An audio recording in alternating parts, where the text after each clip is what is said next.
So the Episcopal Church Foundation was founded in 1959 by then presiding Bishop Henry Knox Sherrill. We are an independent, lay-led, and lay-run organization, which distinguishes us from many other bodies within the Episcopal Church. Our mission and service is to strengthen the leadership and financial capabilities of Episcopal congregations, dioceses, and other Episcopal organizations such as charities, camps, and conference centers. We do this and carry out our mission through a variety of programs, primarily through leadership resources and financial resources. In the leadership resources area, of which Miguel and I are part of, is ECF Auto Practices, of which I hope all of you subscribe. If you don't subscribe to ECF Auto Practices, I encourage you right after this webinar to log on, ecfvp.org, and sign up for free for your subscription to Vestry Papers and the Mid-Month Digest. As I said, that includes Vestry Papers, which used to be in the paper format, but is now part of our online resources and publications, our blog posts, our tools, and other great stuff, including an archive of these webinars, which we post there as well. We also have the Fellowship Partners Program, which supports emerging scholars and ministry leaders in raising up the next generation of leaders in the Episcopal Church. I'll make a special note that the clock is ticking on the application deadline for this year's fellowship applications. If you know or are an emerging scholar or ministry leader who could use ECF support, definitely check out that on ECF's website. The deadline is March 14th. We also published the Vestry Resource Guide, which some of you may already have copies of, and we'll be bringing up a little bit more of later. In financial resources, we offer a wide variety of services through capital campaigns, planned giving, endowment management services with endowments, setting up endowments, being able to construct policies for spending policies to rules for endowments for congregations, planned giving as well with congregations, setting up legacy societies, helping individuals with making charitable life income gifts to their church or to their diocese, etc. And all of this is made so that individuals and congregations should be able to afford to have quality services to be able to raise up the financial capital for their mission and ministry. And I shouldn't forget, in Leadership Resources, we actually just sent out the press release today. We have a new program called Vital Teams. And with that, we are so excited to have two new consultants with us, Ron Bird and Rosa Lindahl, who are going to be partnering with two of our other folks here at ECF, Miguel and Kay Adams, on lay and clergy teams, and we'll be talking a bit about that in this webinar as well, and the importance of that, but we'll be really excited to bring forthcoming news on that as well. But overall, we do have our education events, both in person. I was just at the Cayuga Leadership Conference this past weekend, and online with these webinars as well. But before we jump into everything, I just want to give a couple of technical notes. We just mentioned that everyone was muted because when we get a lot of folks coming on board, we tend to have some problems with the audio. Do know that you can use the chat box at any time on the left-hand side of your screen to ask any questions, make any comments. Miguel and I will be switching off in this presentation, but when one of us is not speaking, we'll be monitoring the chat to answer your questions or make sure that we do address that later in this webinar. But we'll also have a couple moments for questions, which hopefully can open up the audio again for that as well. If you want to join us in the Brady Bunch boxes on the right-hand side of the screen, we'd love to do that. If we can switch back to discussion mode when we get to that point, so we can see each other and when we're talking. So just press the webcam icon at the top of your screen. PDF of the slides. That is available on the lower left-hand side of your screen. If you just click on that to download the slides, we'll also send out a copy of the slides via email after this presentation, usually about 24 to 48 hours afterwards. This webinar is being recorded, and barring any severe technical difficulties, will be made public. So occasionally we do have some issues, but that prevents us from doing so, but just bear that in mind. when talking about any issues or any particular questions that you bring up this evening. And again, welcome. We're delighted to have you with us. Great. Thank you, Brendan. Um, so again, thank you for joining for Vestry Orientation. We are going to be speaking broadly about 4 different topics or 4 different areas. The first is the role of the vestry, and beginning with a little bit of a very brief section on the history and how vestries came to be in the Episcopal Church. Then we're going to look at the core vestry responsibilities, both canonical responsibilities as well as the responsibility of what it means to be a leadership team. The third section is tools and resources for new vestry leaders, and we consistently hear that this is really the most helpful section. So this is where we literally talk about tools, free tools that are online that can help your vestry do their work well. And then lastly, we're going to have a discussion on potential next steps. So stay tuned for that.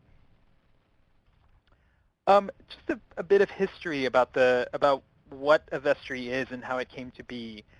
You might be wondering why there is an image of an armoire on this slide, and it really has to do with the origins of the vestry. In the Church of England, the annual election of church wardens took place during Easter week. It was a simple process. All adult male parishioners would crowd into the room where the clergy would robe, a room called the vestry, to hear the accounts of the past church wardens and to elect their successors.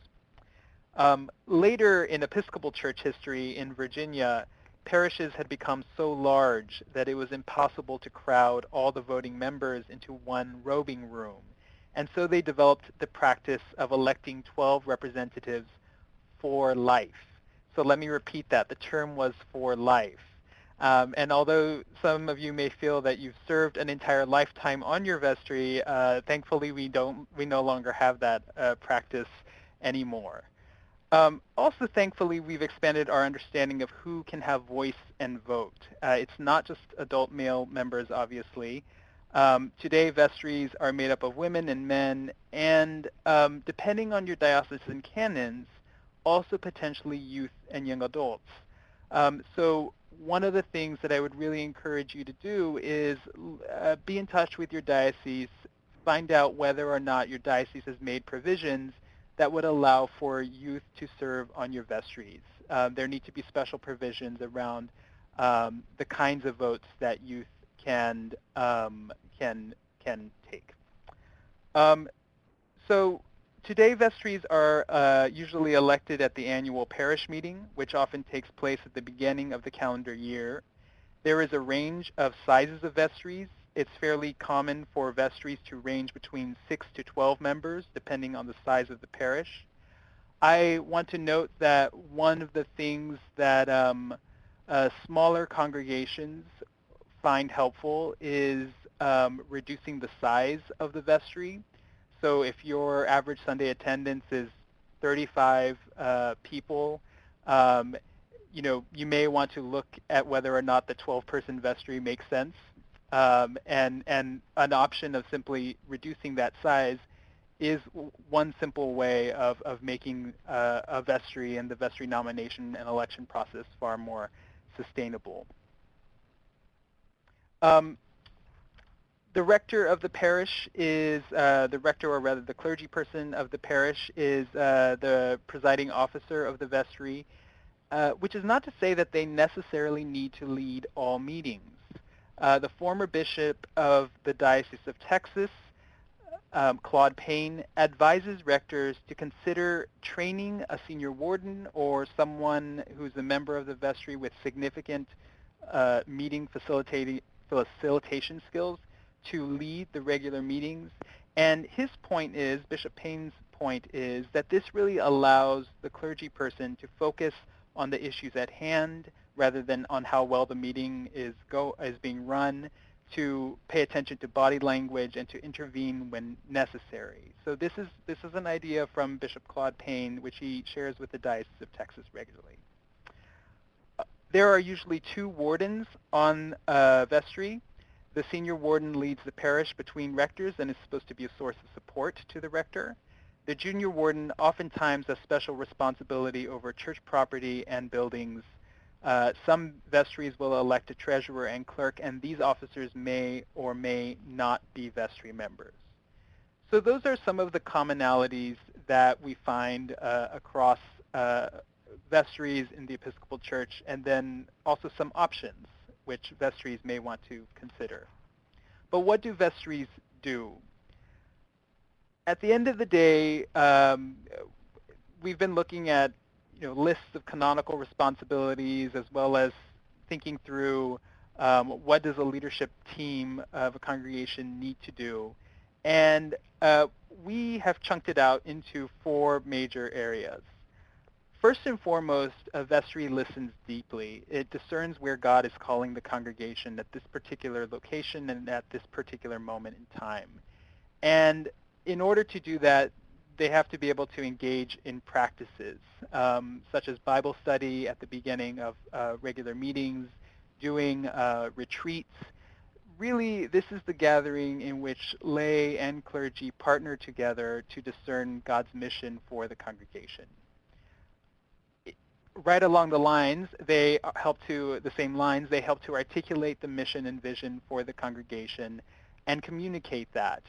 This involves both listening to the congregation and also reflecting back and synthesizing what they're hearing from the wider church. And we're going to talk just a little bit more about what we mean by mission and vision.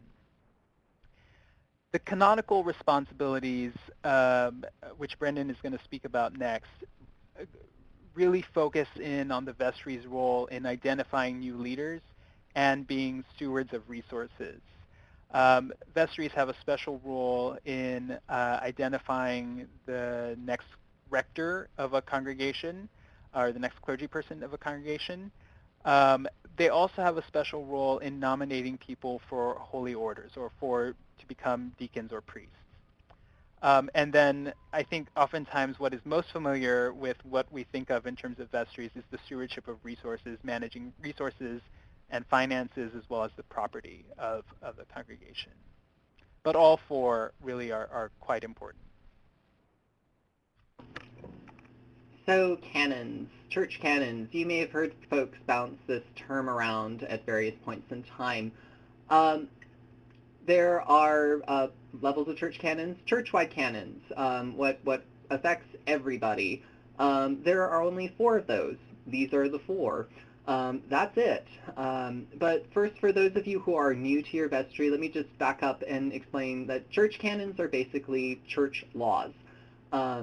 Church-wide canons are equivalent to what we would say are national laws.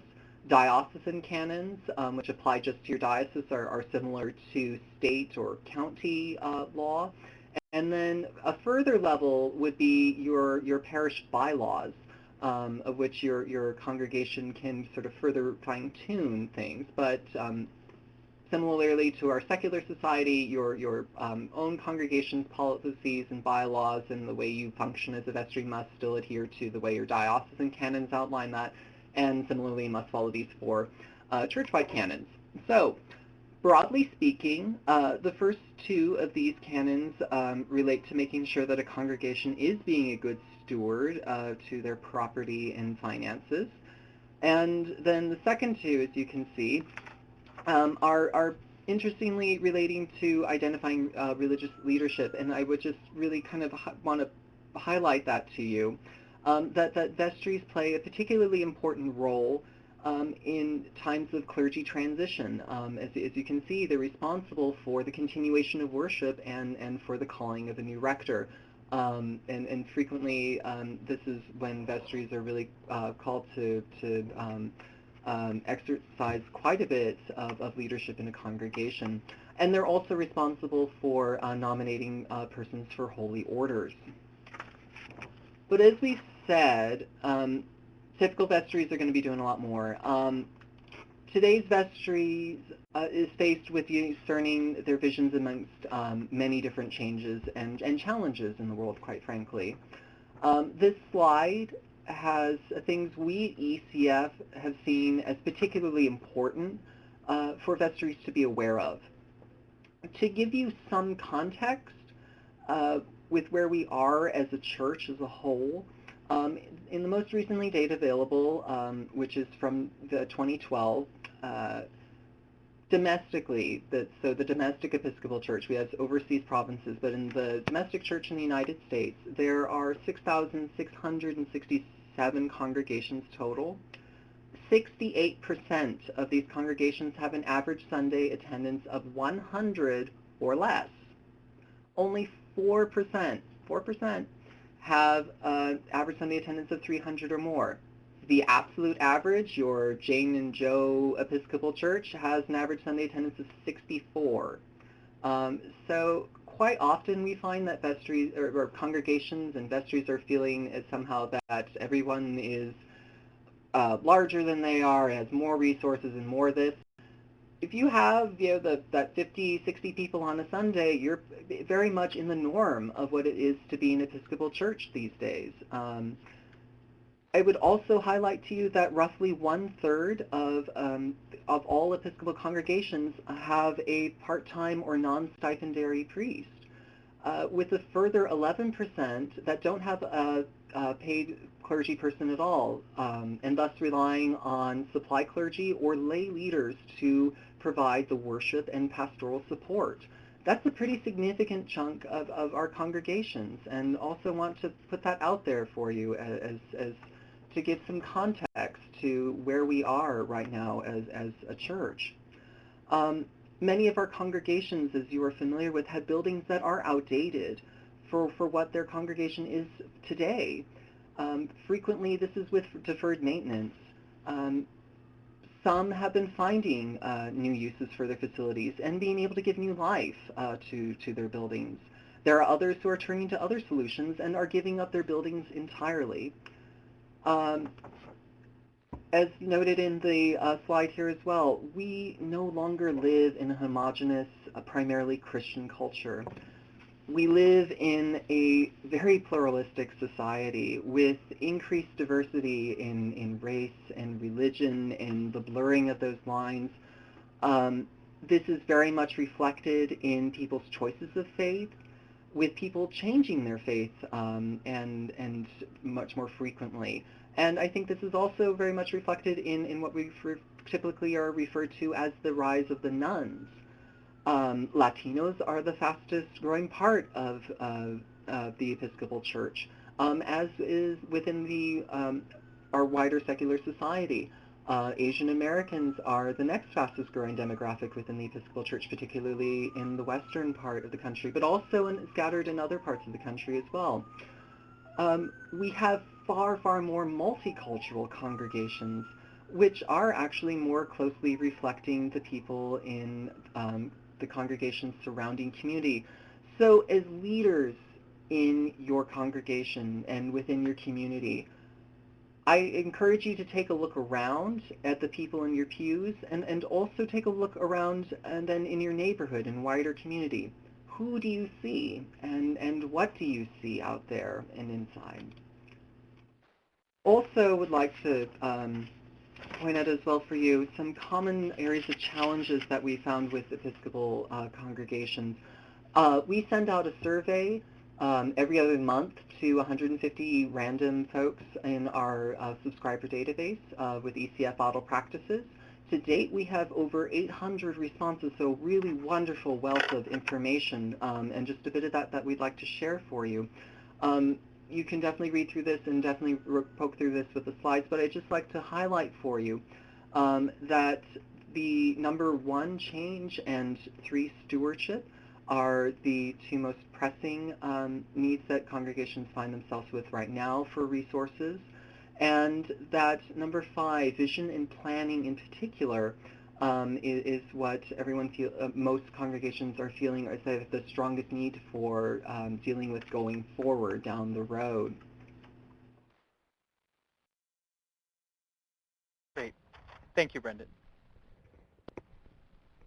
So continuing with the conversation about vestry responsibilities, and we are coming up to a moment where we can pause and take some questions.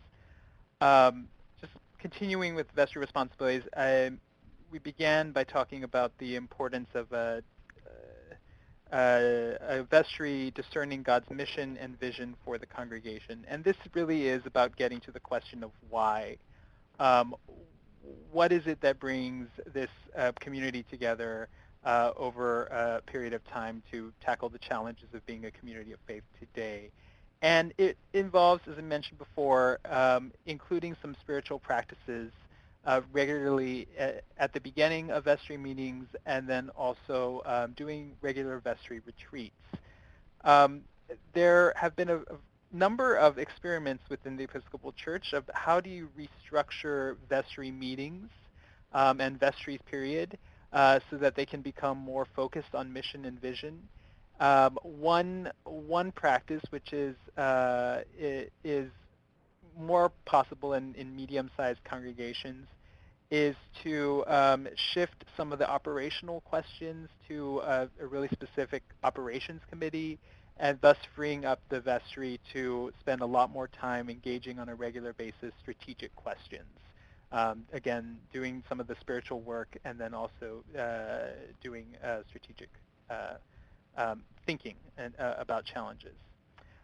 We people in all of us use the terms mission and vision in a wide variety of ways, and so I want to be very clear about how ECF uses the terms.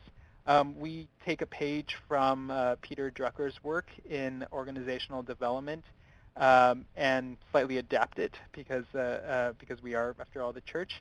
And so we define mission as that which God is calling the congregation to do. A mission is a simple, operable description of what it is that an organization does. But because we're a community of faith, we believe it's not just what we do, but also what we are being called to do by God. And a vision is what the church and world will look like once our mission has been fully realized. So our vision is a picture of what the church and world will look like once our mission has been fully realized. So there's a really key link between what we're saying that we're doing, what we are doing, and then also the hopeful picture that we're presenting to people in our communications, whether that's from the pulpit or in our newsletters, and that these two concepts, mission and vision, are really critical in gathering people around a shared sense of purpose. So I don't know if your congregation already has a mission and vision statement. I would ask whether or not you have a statement, how are mission and vision being incorporated into regular conversations in the vestry meetings? And secondly, how is your vision being shared with the congregation on an ongoing basis? So going forward in the vestry responsibilities, being good stewards of property and resources, creating a financially vital congregation. Fiduciary responsibilities, it certainly means ensuring proper asset and financial management and oversight. This fiduciary responsibilities is frequently carried out through a variety of means, including diversification of income sources. One of the things that many congregations are facing and have been facing for quite some time is really realizing that it's no longer possible for one annual stewardship campaign one annual fall campaign to fund the entire annual operating budget. And so vestries, one of the key roles that vestries have to do is start to think very creatively or continue to think very creatively about other sources of income. Vestries need to make decisions around periodic capital campaigns, which includes decisions for building maintenance or expansion and alleviation of debt. We know of at least one church in Chattanooga, Tennessee, Southside Abbey, which is doing a capital campaign for mission, or to give the money actually away to the neighborhood. So capital campaigns can be done in a wide variety of ways in the church, and they are being done for a wide variety of purposes. And then certainly setting sound endowment policies and developing a planned giving campaign. I think one of the unspoken aspects of or trends in the Episcopal churches is has to do with our endowment policies and the need to set stronger endowment policies to ensure our congregations will continue into the future. Just a word about liability, and I'm reading directly from the Vestry resource guide on this. So in the capacity, in Vestry members' capacity as legal representatives and agents of a parish, vestries need to be aware of their ongoing responsibilities and potential liabilities. Some examples of when vestries and parishes can be held legally liable are accidents occurring on parish property, violation of fiduciary responsibilities, violation of contracts, wrongful termination, and discrimination and sexual harassment. So because of this, vestries need to make sure that they have adequate liability as well as directors and officers insurance coverage, including coverage for employment-related actions. And you can find out more about that. Well, these insurance policies can provide coverage for actual claims as well as legal defense, and you should speak with your diocesan administrator to make sure that you're in good stead in those areas. So that's a very important part of responsibility. So just continuing out, again, some of these key core vestry responsibilities. When talking about leadership, we already went over that in the canons, outlined that vestry is responsible for making sure, or for identifying the rector and for postulants for holy orders. But we at ECF feel that broadly speaking, vestries have an ongoing responsibility for recruiting new leadership for both lay leaders and ordained leaders. One of the main areas, of course, that the vestry is going to be very concerned about, or we're just very concerned about that last month in particular, is the vestry nomination and election process. As we haven't already pointed this out enough, I will again repeat that there is a wide variety of ways for which vestries go about doing their business. And that includes the election and the nomination process, but would encourage all of you to look at your nomination process in particular, that we've been finding that particularly healthy vestries have been extending and focusing their efforts on the nomination process and the discernment aspect of that nomination process to be able to identify and to recruit leaders who feel called to be serving on the vestry. There's a really fascinating article that was just featured on the vestry papers that's on Vital Practices right now, where a congregation ended up changing its bylaws around because they had really worked on a wonderful discernment process to where they did away with electing and now just select members to be on the vestry. It's a fascinating read. I encourage you to check that out. The church also can learn a healthy deal from community organizing. We have had some great stories and examples of that. Also some wonderful collaboration with the Leadership Development Initiative in the Diocese of Massachusetts. I hope all of our Massachusetts friends are familiar with them, and for everybody else, I encourage you to check them out as well.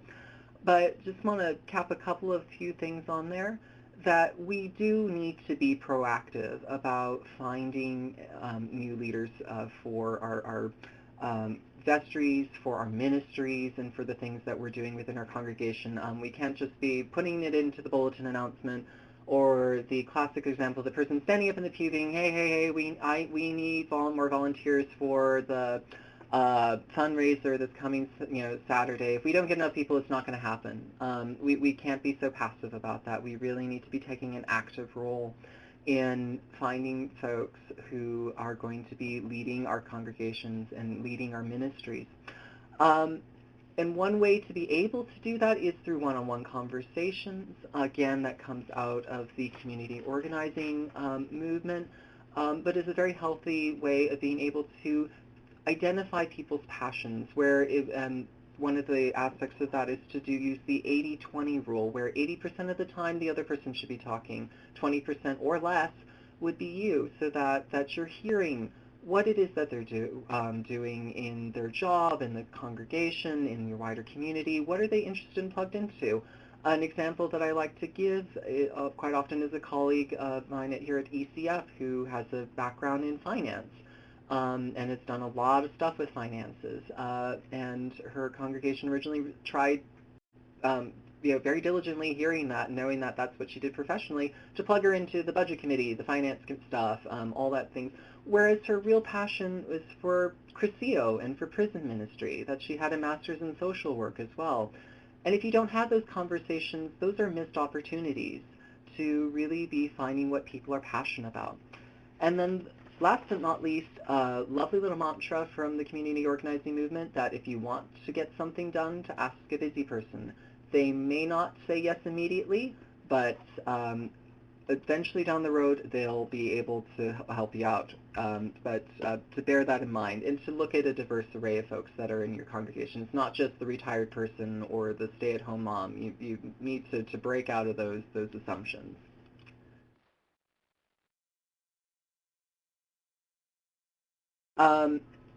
Just briefly, also want to cover a bit about, of course, meetings. That will be primarily one of the things you'll be doing. Just want to point out that if you haven't already, hopefully at some point you'll get together to do a retreat. As one of our bloggers has put it, take a retreat to move forward. This is a very important time to be able to establish some norms and covenants. We have some examples of that in the lower right-hand side of your screen in the helpful links. Those are also on ECF Bible Practices, or just Google Episcopal Vestry Covenants, and some great examples will pop up, including some of the ones we got there. But this is a time for your group to get together, and even if you know those folks from your congregation, you are a new vestry, a new group of leaders at a new time in this particular place within your congregation's life. And you need to come together and to be able to start to discern what God is calling you to do. So that's a very important practice, to take that time to establish what are we holding ourselves accountable to, be it meeting times, showing up, your spiritual practices, et cetera, et cetera. So really encourage you to check that out. And that you do spend some time regularly in all of your meetings to be taking on these larger conversations, as we've been mentioning. This is a very critical role for vestries to be taking on. And without further ado, any comments or questions? Great. So we've just covered a lot of information. um, so we're just going to pause and see if anyone has questions. If you do, because everyone's on mute, the easiest way to share those is through the chat box, which is on the which is on the left-hand side of the screen.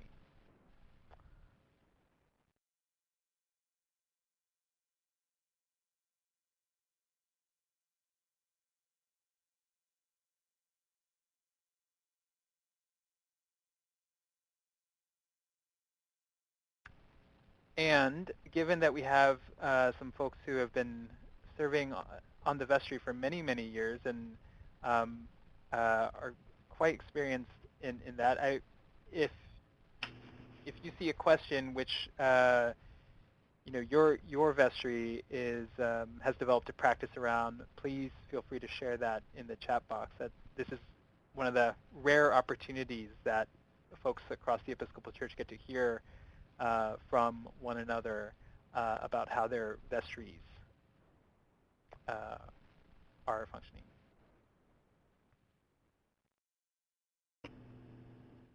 So Hal has, from their vestry, there is asking, are there canonical rules regarding size? Example, we have 12, I believe that means 12 vestry members and 4 officers. Is that unusual? Or offensive? Offensive. Well, not quite offensive. I don't think. That's generally speaking, vestries tend to be a large amount of congregations tend to have vestries that are typically comprised somewhere between 10 to 12 members. That actually tends to be dictated at your diocesan level. Your diocesan canons are going to have the set numbers as far as how small it can be, and if there is a cap to the size. Although honestly, I don't know if there is any such cap. It really depends on the diocese. But yeah, but just I would check out your diocesan canons for that one. But that's pretty typical from what we know.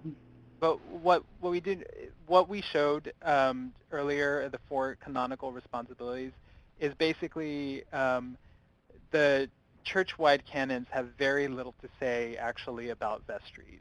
Yeah. And what we covered is basically the entirety of what they say about vestries. So really, vestry organization, including questions of size, are largely going to be defined more at the local level. Brendan raised the point of, how large can vestries be, or how small can, but the question, in some, I believe it's Eastern Oregon, the Diocese of Eastern Oregon, they have created diocesan canonical provisions that allow for very small churches to have an all-church vestry. So every single member of the church is a member of the vestry, and they make decisions at the annual meeting as well as several times a year. So that's actually reverting to even the origins in some ways of the vestry in the Church of England, which all the members gathered in one room to make decisions. So that is not possible within many parts of the church, so it really depends. Okay. Ellen shared a great comment about that her congregation's vestry keeps their mission and vision as well as priorities and goals. Goals are a really great way if you're kind of struggling towards getting towards vision to begin crafting one. Say what the things you hope to see transformed in the next year. That's a great idea, and put that up there and helps them maintain focus. So that's really great. Thank you, Ellen, for sharing that. And Cornelia just described the reality in many places in the Episcopal Church, which is vestry meetings are conceived, have oftentimes been discussed and conceived as primarily as business sessions. That certainly business, important decisions, especially around finances and property, need to be made during vestry meetings, or can be made during vestry meetings. However, we, ECF, very strongly believe that if a congregation's leadership team is not rooting itself every time it meets in prayer, spending some time doing some form of spiritual practice, which helps us to see the life of the congregation in the light of God's active presence in the world, kind of missing the mark on that one. It is, Cornelia, just to your point, I think how to bring them along, it takes time. And many congregations have noted, or I've heard several congregations note that it takes honestly, about 4 to 5 years to transition from a place where vestry meetings are purely business focused, or to one in which really active discernment of God's will for the congregation is at the center.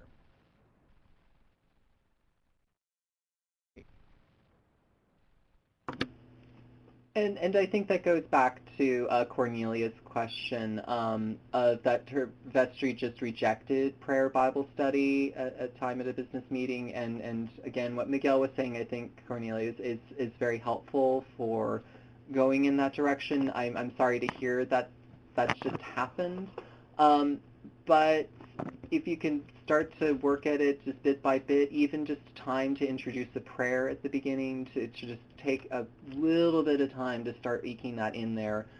Sometimes it's those little steps that can start to make the biggest changes. So we're going to need to push ahead. And Brennan, I'm knowing we're just a little bit behind schedule. A little bit, not too bad. But yeah, if you have any other questions, feel free to keep typing those into the chat box. We'll have a little bit more time before we wrap up for some more questions and comments. Great.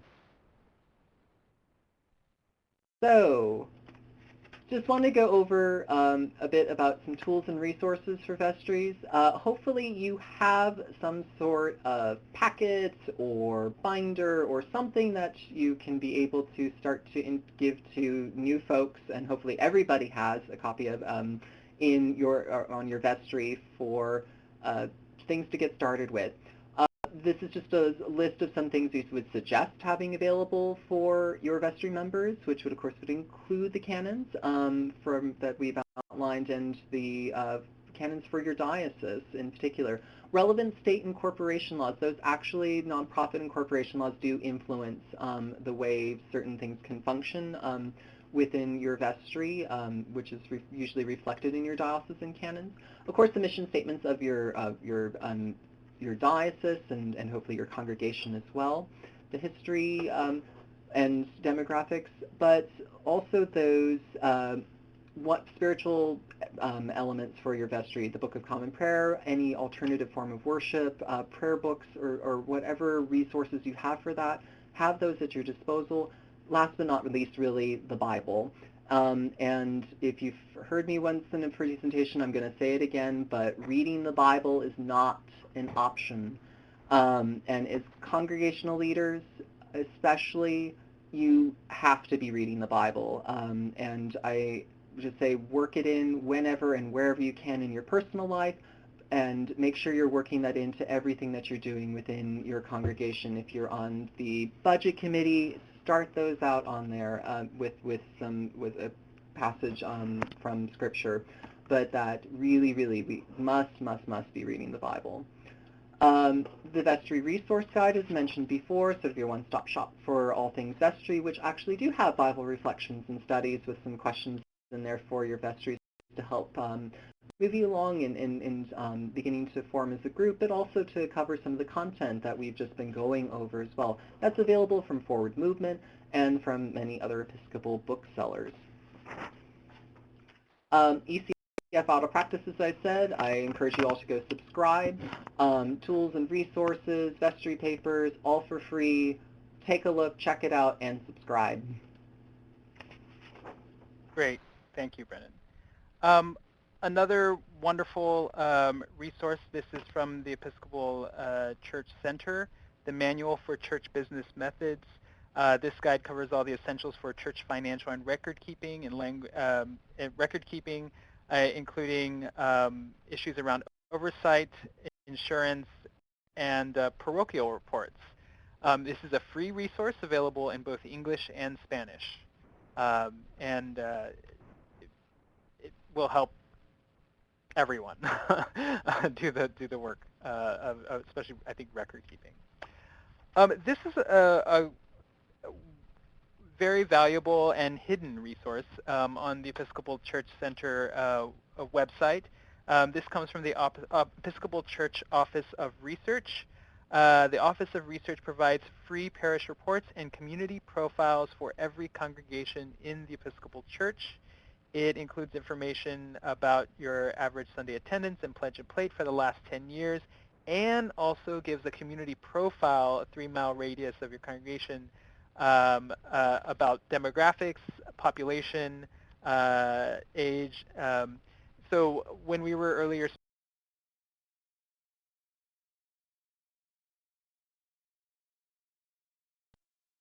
speaking about, in various parts of the country, Latinos and Asians are among the fastest, Asian Americans are among the fastest growing segments of the Episcopal Church.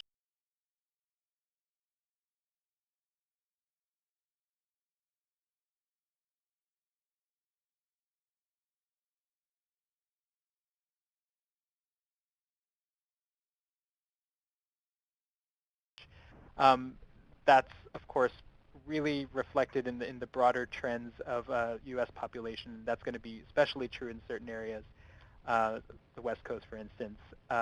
And so just this is a really helpful tool to start to get a sense of what is who's around your congregation.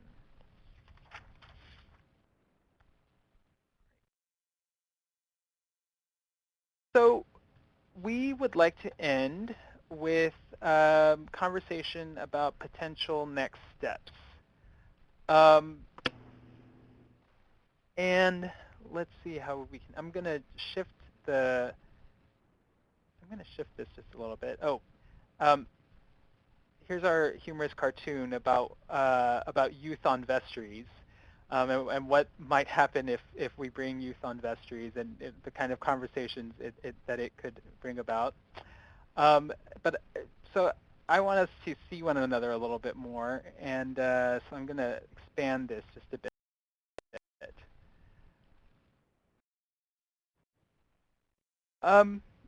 This is an opportunity for question,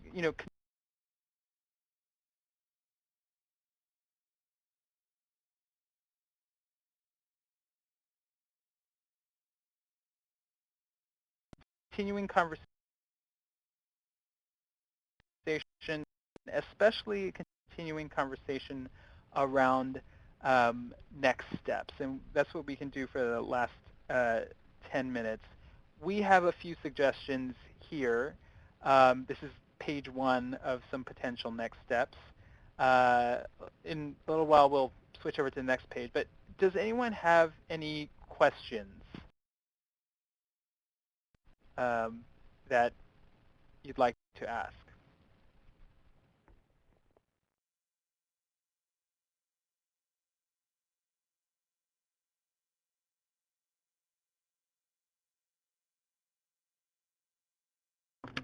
New vestry members, did all that make sense? Anything not quite make sense? Folks who've been on board for a while, was there stuff that you're thinking, yeah, that's great, or we did something different?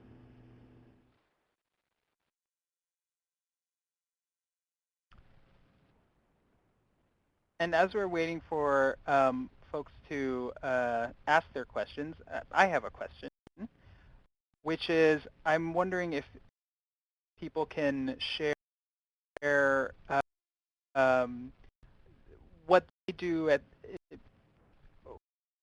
what they do as vestries to as some form of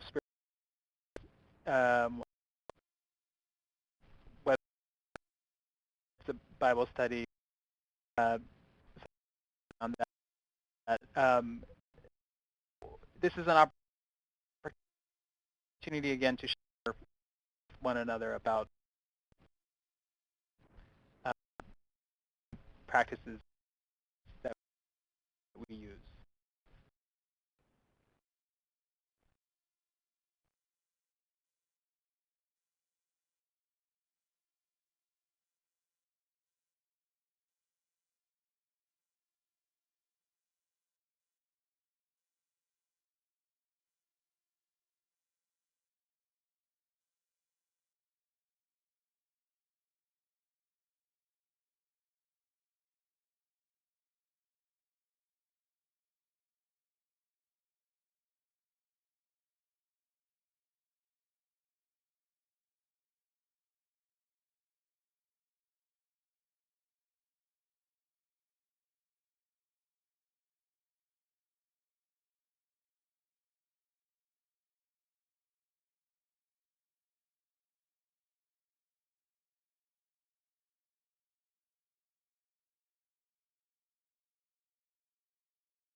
Yes, we are.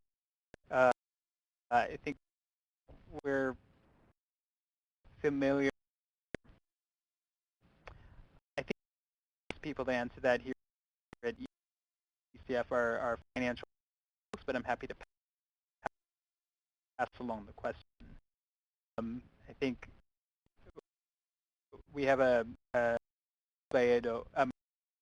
I'm speaking especially Saint Moline crew questions about congregations that have rented at least periods of time and issues that they may have faced. Um, so I'm happy to pass that along to Luis here. So let me.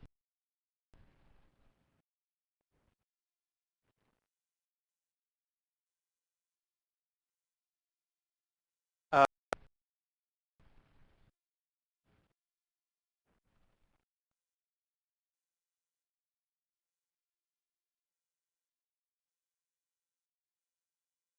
great.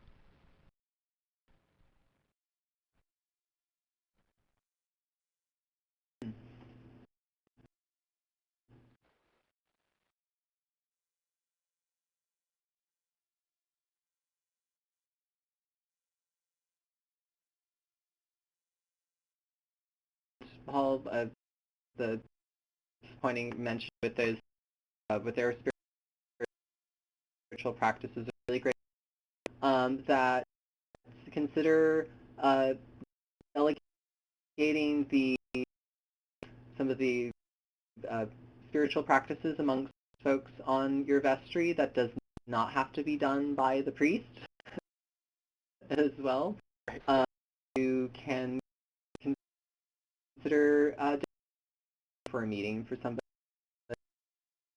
to come up a scripture passage, some prayers, and to the spiritual needs of the vestry. So consider mixing that up. Again, that does not have to be of the clergy person on your vestry. Really for sharing that. And Kirk Corver is doing an interesting arrangement in which the located in a local Catholic high school. Kirk, can you in the